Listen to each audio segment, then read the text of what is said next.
That which is of eternal significance is worth pursuing and protecting. Now, contending for the faith. Hey friends, so delighted you've tuned in to Your Contending for the Faith. And boy, you saw in our open a little picture of the White House in D.C. And I actually have someone from Washington, D.C. here joining us. And you do not want to miss today's broadcast because it features a very special humanitarian organization that is impacting the Middle East. I'd like to welcome all the way from the Washington, D.C. area, Aaron Epstein. Thank you. Thank you. Good to meet you.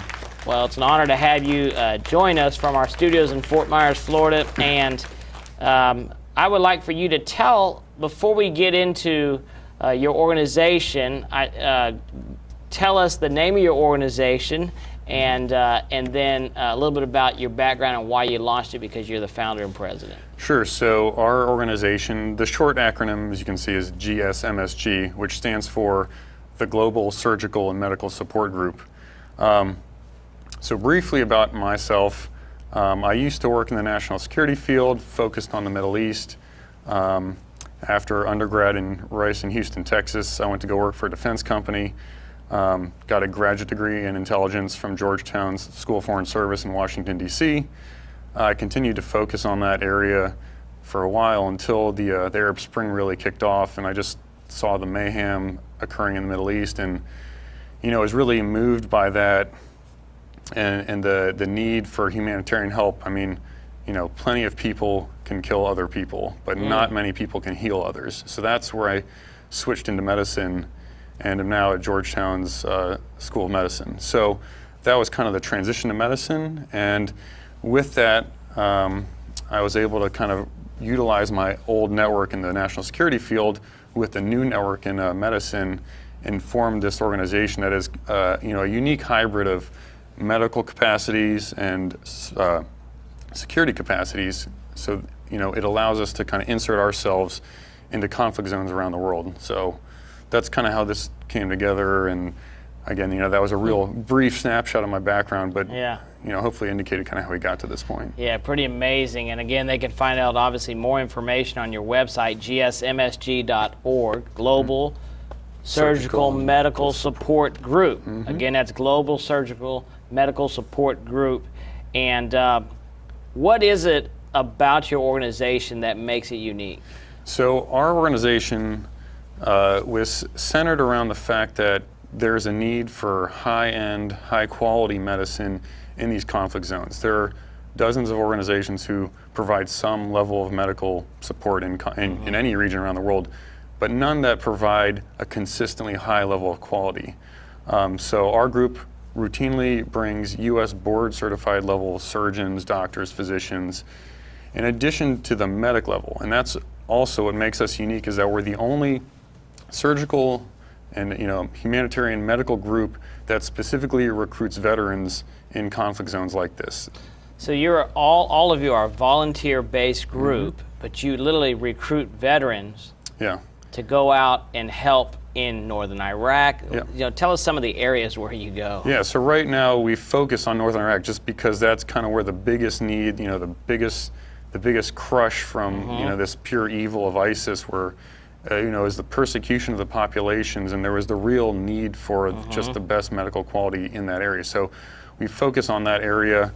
We're also looking at Syria, the rest of Iraq, and kind of anywhere where ISIS is where we're aiming to plant these teams that are, again, veteran focused and also high-end medical quality.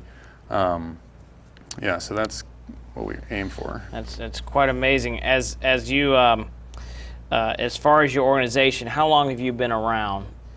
Yeah, so we've been around since about 2014 at this point. Okay. It was back when really no one was doing anything for this population that was fleeing ISIS. I mean, it was just kind of an abhorrent situation where, we would go to the refugee camps on the first couple times over, and we would talk to families. We would talk to mothers who had their daughters kidnapped by ISIS. Just to give you a snapshot of this, the pure evil that we saw. So there was one instance where we went to a refugee camp where we were treating, in a clinic that we had set up, the population. And one of the mothers tells us the story of where The daughters were all taken by ISIS, and they told the mother that unless you let us keep one to rape repeatedly, we're going to torture the rest of them to death. So the mother had no choice but to leave that one daughter behind in an absolutely unbelievable situation, just so that the rest of her family could survive. I mean, you know, like stories like that we would hear repeatedly, just unbelievable things like that. And we would see in the medical and surgical clinics, we would see evidence of torture, where ISIS would, you know, drill through kids' hands to scare the families to leave town. I mean, just crazy injuries that we were seeing. So, you know, that was kind of the initial trip, and that was really the inspiration and the push to just recognize that we have to do something there. You know, you have to do something for your suffering brothers and sisters in that area. And I think a lot of people don't recognize that the people here are your brothers and sisters. Yeah, it's so powerful. It's not talked about in the mainstream media, Exactly. obviously. And so we need you, our faith-based audience, to get involved. And what are some of the ways that people can get involved? Obviously, being a nonprofit, volunteer-based, financial support's always big, right? Yeah, absolutely. What are other ways? Well, absolutely. And, you know, I would like to emphasize that our team is entirely volunteer. Every single person just pays out of pocket to go over there. These are selfless doctors, surgeons, veterans, literally paying out of pocket to get over there, take time away from their families, take time away from their jobs, just to get over and help. So Incredible. whatever you can do and whatever your audience can do to help, you know, help fund to get these guys over there to do what needs to be done. That's always, you know, the cornerstone of what is going to help us achieve our mission. But what we can also do is for your audience members out there who may be medical professionals themselves. For example, if you have doctors in your audience, surgeons in your audience, even medics in your audience, you know, if they believe in this and they recognize the sincere need for their expertise in the region, join our teams. You can do that on our website too. And then at the, you know, the very least, you can organize church events, community events to just raise funds for larger things that we need, like surgical equipment or mobile medical clinics, because tell us some of the, expound on some of the needs that you have, because the old saying, the need is the call. Absolutely. And this is a call because, you know, the Bible's clear. It says he wishes no one perish, that all come to the saving knowledge of Jesus Christ. And so it's important in the hour that we live in. Jesus died for the whole world, not just some of the world. And so I commend you and your team for going into the Middle East and trying to make that difference. So tell us, what are some of the needs, Aaron? Yeah, so for example, some of the needs are vehicles. And the reason I say that is you have these kind of center cities where millions of refugees have fled to. And within those cities, there are medical clinics. And that's where we have historically set up shop. That's where we send our teams. That's where we send our doctors. The problem is there are hundreds of thousands of refugees who just don't make it to the main cities, and they live in essentially tent cities in the middle of the Iraqi desert. I mean, between the Euphrates and the Tigris, that's where these just populations are just wandering in the desert. And the problem is no one can reach them. And that's where, if we can acquire mobile medical clinics, for example, we can bring our top tier doctors and surgeons to them, because if they can't make it to our clinics, it's our duty to go to them. Wow. So that's just an example of how vehicles, simple vehicles, it could be a pickup truck and we will take our guys over there. But ideally, obviously, a mobile medical clinic would be, you know, key. Beyond that, you know, there are surgical supplies that are always needed. Those are always in shortage over there. You know, we've got the top tier team of pediatric cardiac surgeons that are a part of our group. You know, we're working on children's hearts. These are kids who, you know, were forced to flee the persecution of ISIS and now have no medical access. And they're living with these conditions that will kill them otherwise, unless we can get over there and fix their hearts. I mean, that's just one facet of our team. We have cardiac surgeons, we have orthopedic surgeons, you know, for the guys fighting ISIS, the Peshmerga, who, you know, stepped on landmines, who were shot, who were hit with RPGs. We've fixed them. I mean, an example of our work is that in 1 week, we did more orthopedic surgeries, more complex orthopedic surgeries on the guys who were fighting ISIS than all of Europe combined. All of the European governments combined could not have done what we did on the ground in a 1 week period. It's incredible. And as it relates to Peshmerga, is that how you say it? I'm hoping I'm saying it right, Aaron. For many of our viewers, they hear sound bites or they hear things that are going on in the Middle East, but they don't really have the full picture that there is actually progress being made against ISIS with Peshmerga. Explain that to our viewers. Yeah, absolutely. So the reality is, over the past, you know, 5 or 6 years, ISIS has kind of just been this unrelenting, advancing force of evil. That's that isn't blown out of proportion. That is really what they are. They are an unrelenting force of evil. Right.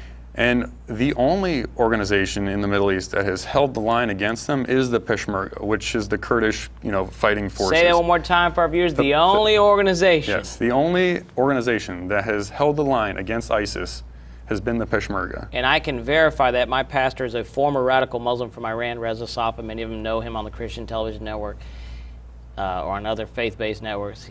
He said the exact same thing, and he converted from Islam to Christianity in 1980. And he said, "This is one of the ways that." And so here you are, your organization is helping to heal and mend these people when they get injured on the front line, right? Exactly. We are there, and we heal everybody. So we'll heal the refugees, we'll heal the fighters, the Peshmerga. Ironically, we're also the only group that has saved the lives of U.S. personnel downrange like that. Wow. But yeah, we're there to heal the forces of good against ISIS. So, if we can keep them in the fight, recover them from injuries that have occurred in the fight and then get them back in the fight, I mean, that's how you're going to roll back ISIS. And fortunately, there's been a lot of progress recently against ISIS in Iraq. And, hopefully we'll have them out of the country and it'll be contained to Syria, at least in the near future. So. Yeah. So you're obviously in northern Iraq where they are.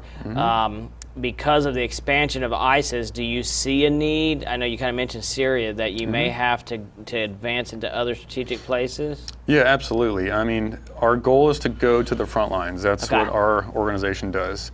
We also do back-end support, in refugee camps where we can, utilize our primary care physicians and people that aren't really necessary for acute trauma.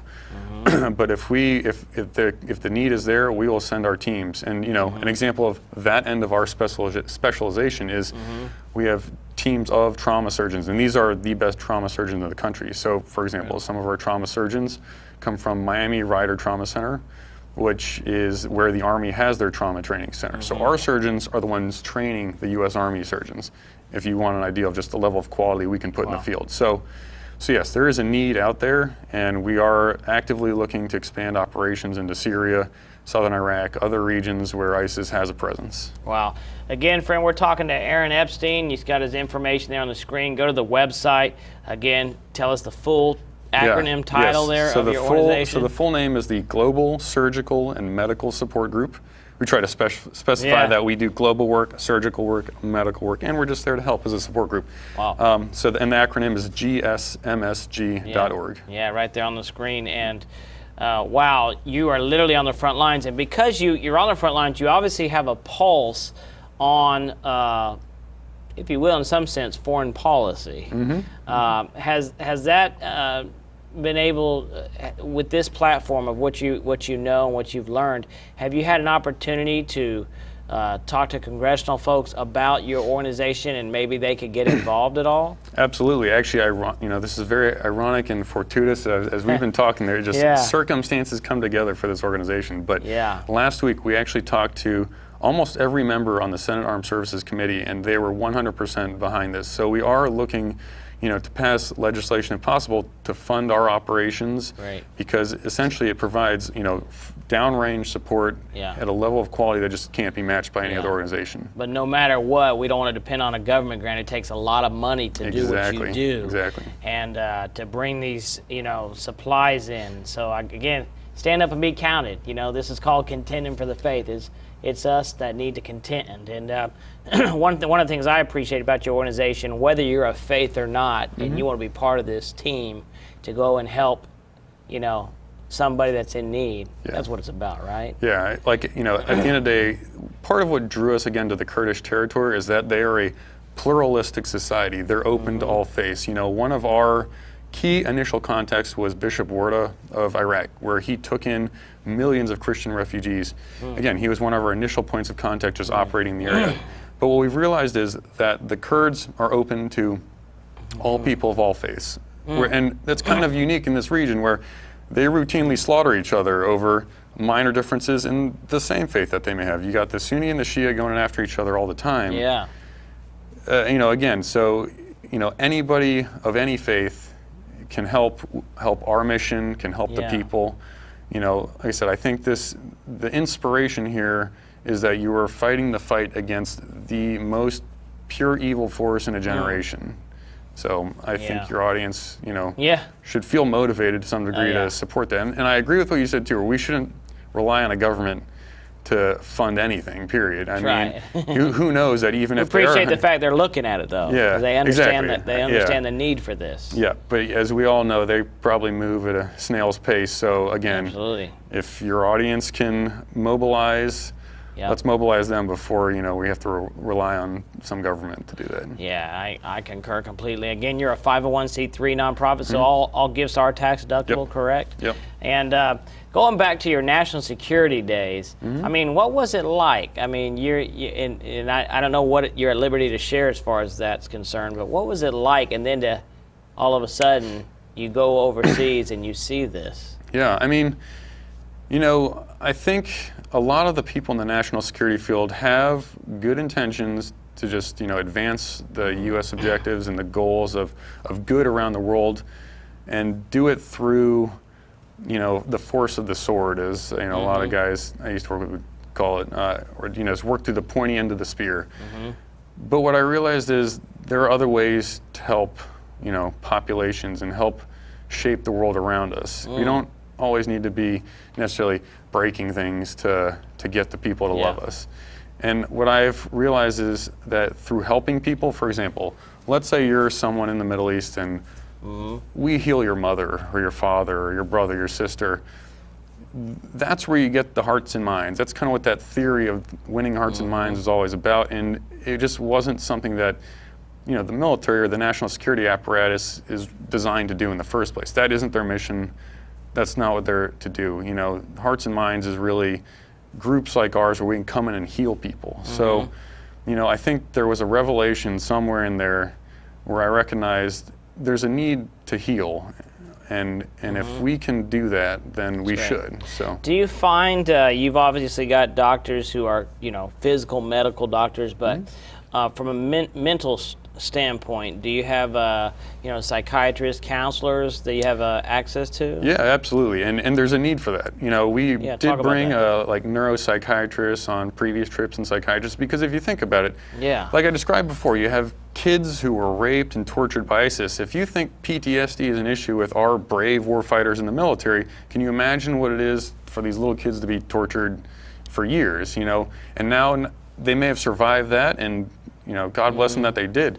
But in reality, now they're living in tents for years on end. I mean, there's a tortured mentality over there, and whatever we can do to help them is needed and necessary. So exactly to your point, if we can bring psychiatrists, psychologists, people who can help heal the mind of these people, that's key. That's just as key as the physical healing. Yeah, that's powerful. Well, Aaron, what about as it relates to some of the dynamics in PEFMARGA? How many PEFMARGA is there? Do you have an idea?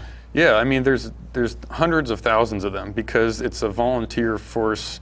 Well, it's essentially the professional army of the Kurdish people, and they, when ISIS became a real big threat, they all stood up as a population to fight them. It's incredible. I mean, it is absolutely incredible, and these are known as like the bravest fighters in the region. They'll take some rickety old AK-47 and go toe-to-toe with ISIS guys who are driving at them with car bombs, with drones now. They have their own drones. It's crazy. I mean, the stuff that the Peshmerga have faced is pretty unbelievable. But again, at the end of the day, they face them toe-to-toe and have defeated them. And do these people normally, are they from a Muslim faith type of background usually? So the Kurdish population, like I said, is actually a very diverse population. They have Muslims, Christians. All faiths, like you were saying. Yeah, exactly, all faiths. Incredible. Now, you just mentioned something that just kind of made me think about drones. How do you see, from a national intel standpoint, how do you see its effect in the Middle East and maybe even in America? Yeah, I mean, it's kind of a pure calculation of manned aircraft versus unmanned aircraft, and it is just from a numbers perspective much more efficient to fly drones. You also have the risk to the pilot, where if a manned aircraft is shot down, you now have to recover the pilot. Actually, total side note here. Yeah, let me go back to some of our personnel. So for example, one of our cardiothoracic surgeons is the former PJ who is on Operation Red Wings to retrieve Marcus Luttrell off the side of the mountain. I mean, these are not kidding. Yeah. National heroes of Top the U.S. of the line. military who have now become doctors and surgeons to join our team. I mean, another one, and I believe she's in one of our photos, is Colonel Sister Dee Dee, who is an Army colonel. Tell us about her. Yeah, phenomenal lady. So she did a career through the Army, also went to Georgetown Medical School, like me. So went through a career with the Army, retired as a colonel, and was a surgeon with the military. On 9/11, was so moved by the towers that she went to the Twin Towers falling site and was treating people on site, and then was rejoined the military and was treating people, Afghanistan and the war after that.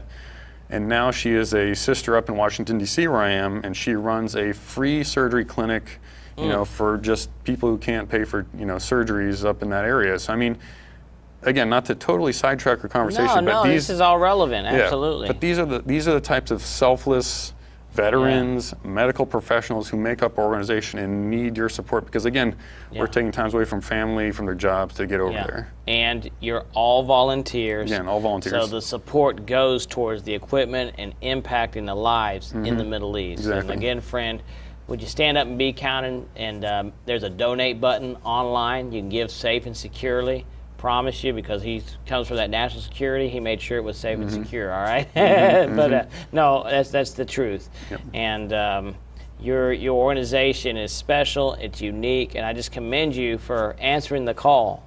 And I believe nothing happens by circumstance. That God's divine providence has ordered your steps for such a time as this, Aaron. And you're going to see the fruits of your labor and your team. And don't grow weary in your well-doing, And friend, you don't grow weary in your well-doing because now more than ever, it's important. You've got a lot of, I'm sure, crisis situations that you deal with over there. Absolutely. What else do you want our viewers to know? I would just like them to know that they can shape the world in a way that they probably previously never could do. I mean, this is creating change directly on the front lines against evil. I mean, there are organizations, I'm sure, in the past who you can, donate to charities all over the world. Sure. But this is one of the few where you'll be contributing to very high quality, right on the front lines where it is needed the most, by populations that are being persecuted by, again, the most evil force we have seen in a generation. Wow. Now, and not to get too much into politics here, but you obviously started this in 2014. What's the differences as far as with the current administration that we currently have versus what you were dealing with when you started this organization? How has that benefited you in any way?